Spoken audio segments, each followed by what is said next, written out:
Oi, gente, que prazer imenso poder estar com vocês mais uma vez, gravando este vídeo, falando um pouquinho sobre as minhas impressões do estudo da semana.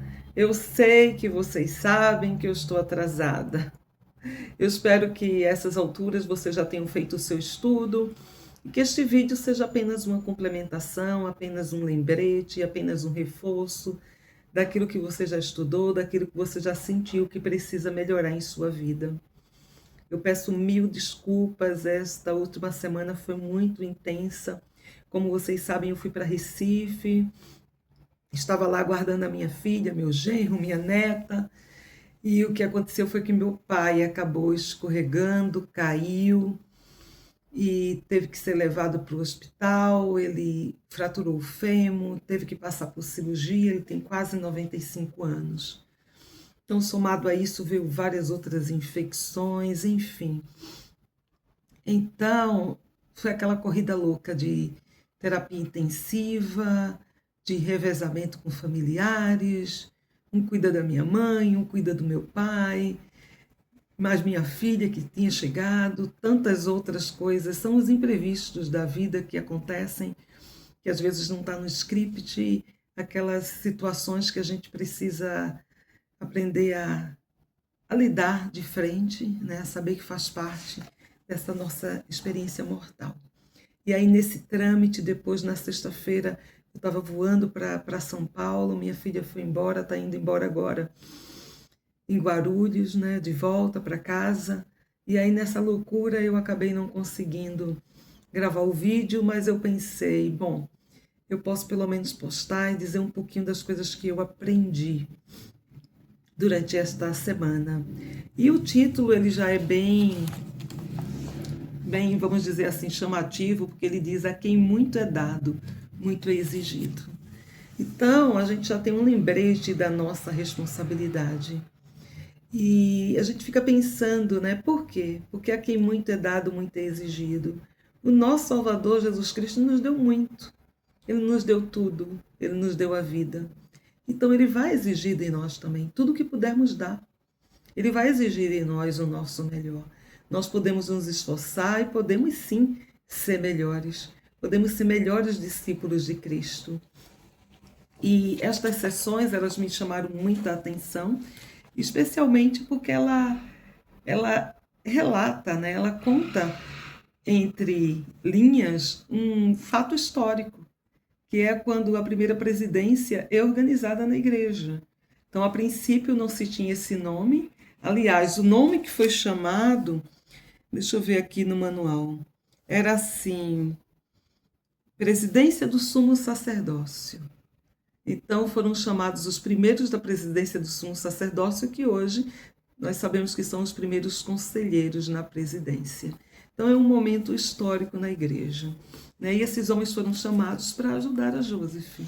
E aí a gente vai ver essa sessão aqui, Doutrina e Convênios 81. E nós sabemos que muitas das sessões, elas têm nome, elas são direcionadas a uma pessoa, né? E claro, nós podemos adaptar a nossa vida, nós podemos aprender, mas muitas delas são direcionadas. E nesse caso, a direcionada a um conselheiro específico que teve Joseph, que foi Jessé Gauzy, e ele é pouco conhecido na história da igreja.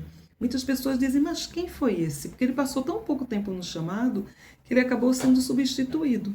Ele acabou sendo substituído por uma outra pessoa. Mas eu fiquei pensando o que a gente pode aprender desse episódio, o que a gente pode aprender dessa história, desse momento em que vivia a igreja. Então, que a gente possa pensar um pouquinho sobre Jessé Gauzy, que teve muito pouco tempo a sua trajetória na igreja, mas que foi fundamental, e que a gente possa entender, né, um pouquinho quem foi ele. No livro Revelações e Contextos, fala um pouquinho sobre a vida dele. Ele casou, ele com a sua esposa, que se chamava Marta. Ele teve 4 filhos, mas depois a esposa faleceu. Quando a esposa faleceu, ele ficou cuidando dos filhos sozinho, e depois ele casou com uma outra esposa, né, que se chamava Minerva. Ele então estava viúvo, casou com Minerva, teve uma filha. E nesse período, eles decidiram mudar para Ohio. Ele era um sheik. Aquela, vamos dizer assim, aquela comunidade chamada de Sociedade dos Amigos. Quando eles mudaram para Ohio, eles acabaram se unindo aos Quakers, que é uma ramificação dos Shakes. Então foi nesse período aí que eles conheceram os santos dos últimos dias e ouviram falar pela primeira vez da igreja. Ele deixou os 4 filhos sendo cuidado por sua irmã, e em Ohio, com a sua nova esposa, ele conheceu aí o evangelho. Ele acabou se convertendo, muito animado. Ele trabalhou muito inicialmente, ele foi muito participativo, e ele auxiliou tanto Joseph, né, que Joseph teve a inspiração de chamá-lo como conselheiro. Ele ocupou um cargo de extremo destaque. E nessa ocasião, quando ele foi chamado, eu até pontuei algumas coisas aqui que era interessante, né, por esse chamado dele. Porque, por exemplo, Sidney Rigdon e Jesse Gause, eles vinham exatamente dessa experiência de viver em comunidade, que eram os Quakers, os Shakes, eles tinham experiência com isso, e Joseph não tinha nenhuma experiência.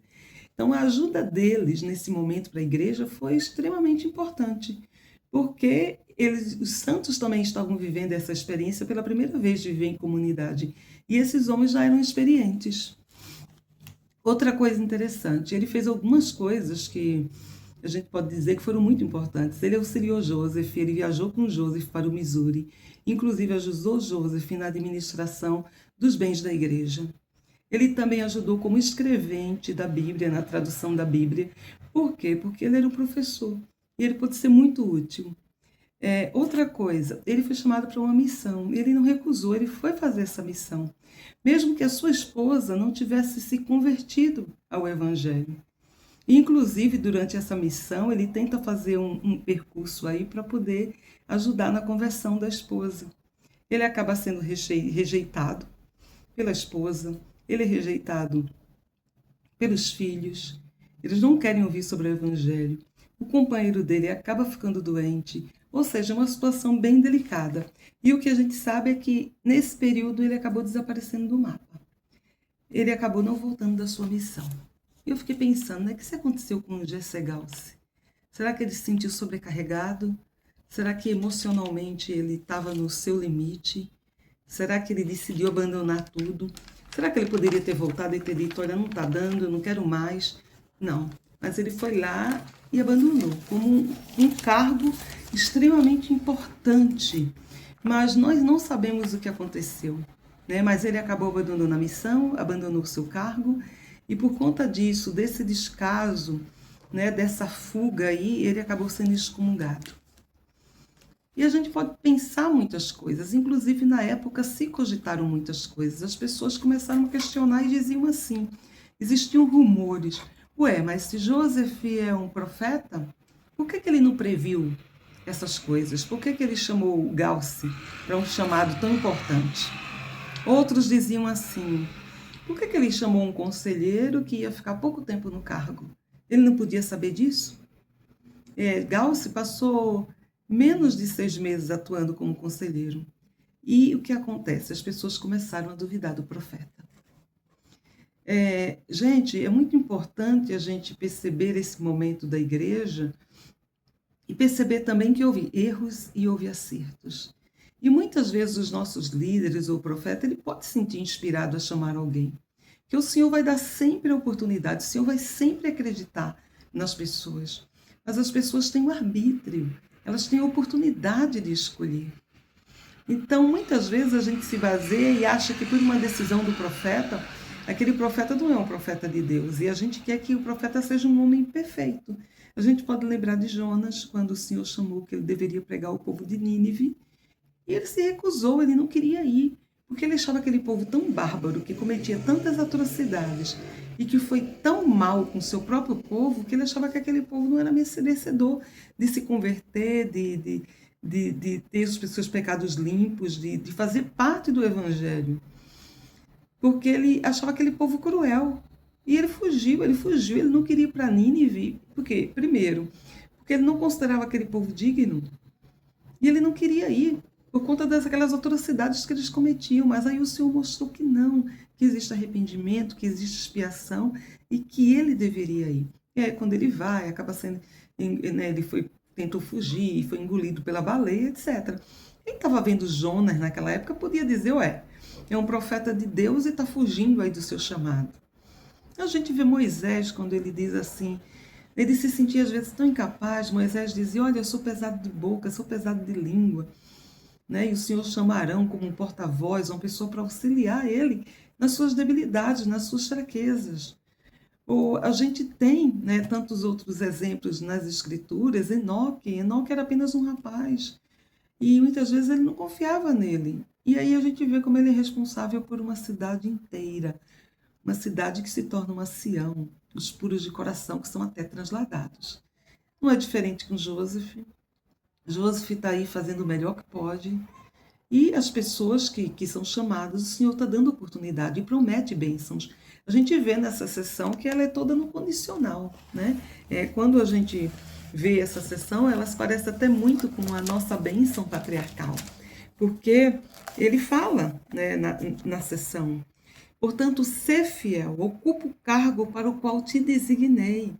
Socorre os fracos, ergue as mãos que pendem, fortalece os joelhos enfraquecidos. E se fores fiel, olha a condição, né? O Senhor está chamando ele, ocupa, é isso que eu quero de você. Mas se você for fiel, até o fim terás uma coroa de imortalidade e vida eterna nas mansões que eu preparei na casa de meu Pai. Então lembra muito da nossa bênção, porque a gente sabe que cada bênção está condicionada à nossa obediência e a guardar os mandamentos. O Senhor estava prometendo para ele, mas ele precisava ser fiel. Ele acabou não sendo fiel. A gente vê que um outro foi chamado para o cargo dele. Frederic G. Williams foi chamado para o cargo dele.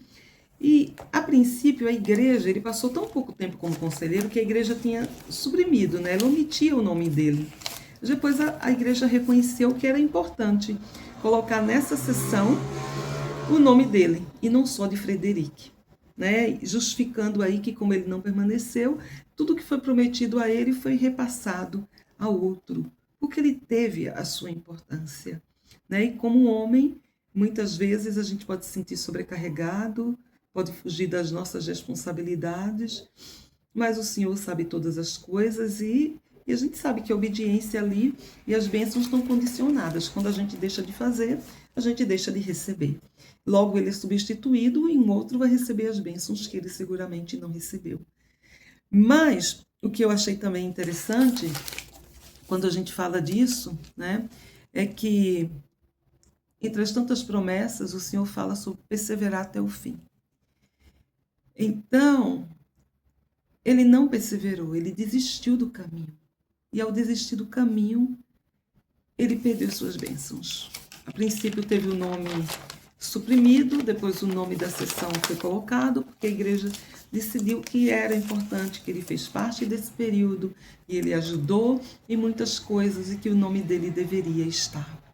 Mas o que eu quero dizer, gente, é que esse reconhecimento da igreja, né, que foi extremamente justo para Jesse Galce como parte dessa primeira presidência, mas que a gente possa lembrar, né, que o Senhor muitas vezes nos chama e Ele está dizendo, ocupa o teu cargo. E às vezes a gente está correndo da raia, às vezes a gente está se omitindo ou trabalhando meia boca. Ou às vezes abandona e não dá satisfação. Vocês já viram isso? Pois é. Então que a gente tenha a responsabilidade de, ao assumir um chamado, cumprir esse chamado, fazer a nossa parte. Né? E o Senhor diz, a quem muito for dado, muito será exigido. E qualquer pessoa pode decidir se afastar do reino de Deus na terra. Pode, mas esse reino irá adiante, independente de mim, independente de você. Ele vai continuar.